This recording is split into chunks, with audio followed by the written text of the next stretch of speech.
All India stand तो ये है कि उसको रिलीजियस बेसिस पे उस पर ना सेग्रीगेशन हो। ये आशंका है कि फाइनली जाकर के जिन लोग को आइडेंटिफाई किया गया था एज फॉरेनर्स उनको कहीं नागरिकता ना दी जाए। जो पिटिशनर है उनकी मांग थी कि सिटीजनशिप को स्टे किया जाए, जो सिटीजनशिप दिया जा रहा है उसको बंद किया जाए। सुप्रीम कोर्ट ने कहा है कि नहीं, हम केंद्र सरकार को मौका देंगे। केंद्र सरकार को 3 सप्ताह का समय दिया है। भारत के लोगों का सीए से कोई लेना देना नहीं। इसमें केवल अफगानिस्तान, पाकिस्तान, बांग्लादेश की जो माइनॉरिटीज है उनको सिटीजनशिप दी जा रही है। सीए को अपोज करने के जो 2 स्टैंड हुए हैं, एक ऑल इंडिया स्टैंड तो ये है कि उसको रिलीजियस बेसिस पे उस पर ना सेग्रीगेशन हो।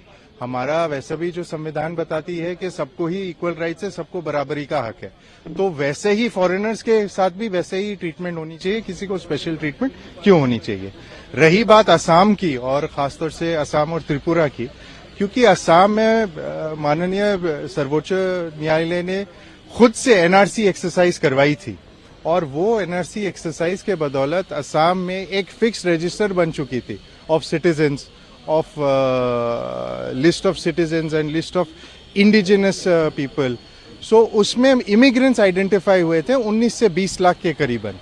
आज की ये आशंका है असमी लोगों के बीच में और त्रिपुरा के बीच में कि अगर सीए लागू होती है, क्योंकि सीए लागू होगी पूरे भारत में इंक्लूडिंग असम, तो ये आशंका है कि फाइनली जाकर के जिन लोग को आइडेंटिफाई किया गया था एज फॉरेनर्स उनको कहीं नागरिकता ना दी जाए।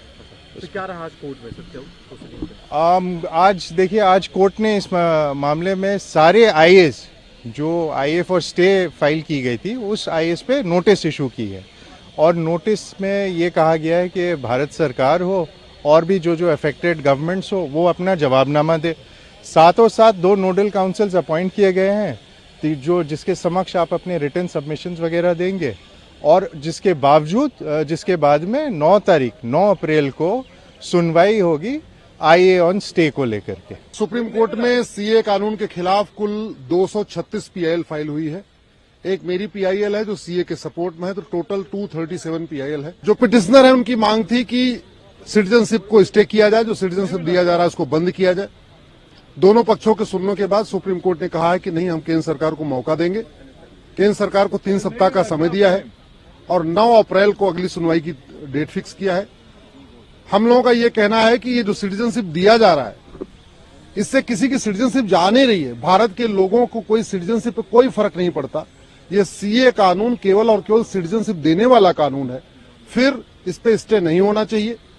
भारत के लोगों का सीए से कोई लेना देना नहीं। इसमें केवल अफगानिस्तान, पाकिस्तान, बांग्लादेश की जो माइनॉरिटीज है उनको सिटीजनशिप दी जा रही है। इसलिए जो इनकी मांग है कि नहीं, जो सीए का रूल है उसको स्टे कर दिया जाए, सीए कानून को स्टे कर दिया जाए, ये बिल्कुल मानने लायक योग नहीं है। माननीय सुप्रीम कोर्ट ने केंद्र सरकार को 3 सप्ताह का समय दिया है और अगली सुनवाई अब इस पे 9 अप्रैल को होगी।